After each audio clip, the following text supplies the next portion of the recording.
Welcome to the Humanity Leadership Podcast. My name is David Wheatley. We're here to talk leadership in small, bite-sized and practical chunks. Enjoy.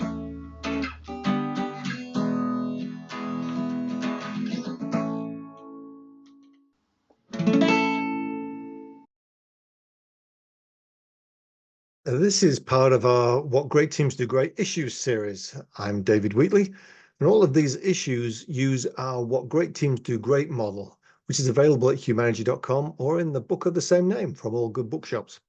Each issue is presented with suggested actions to get you on the path to team greatness.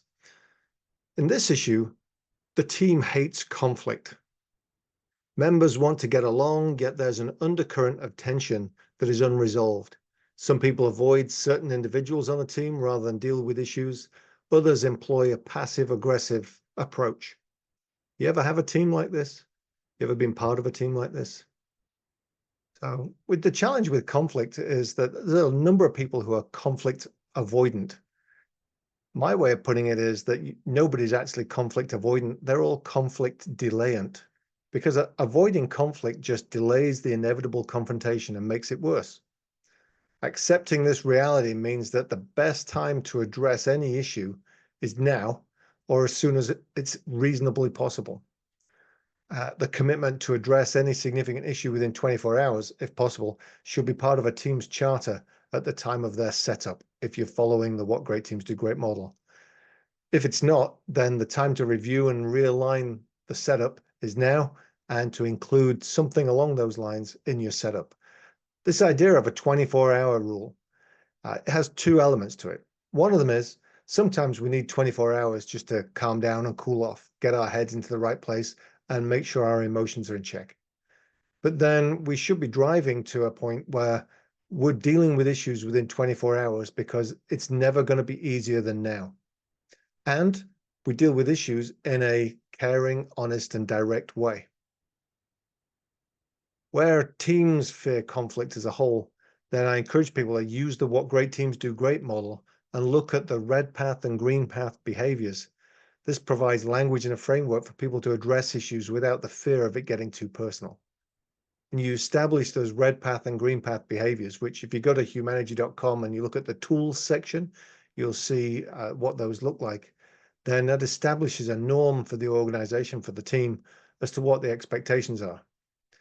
Now, the other aspect of this is that if somebody fears the conflict and they start to broach that, want to have a green path conversation, then the challenge is for everybody to be open and willing and be there and present for that conversation, to adopt the green path, to listen, to understand, because that makes it easier for others to address conflict.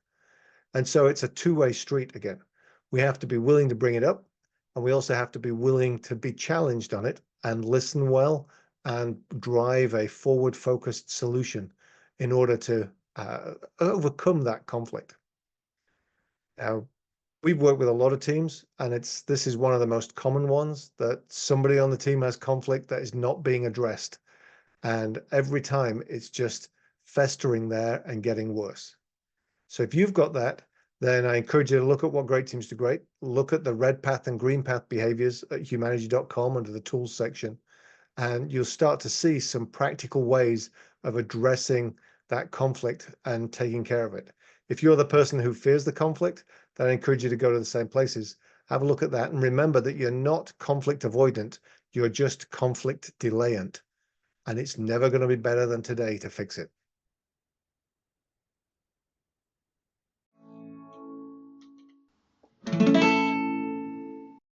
That was the Humanity Leadership Podcast. My name's David Wheatley. For further information about Humanity, go to humanity.com or check out our latest book, What Great Teams Do Great, from all good bookstores. Have a good one. Stay healthy.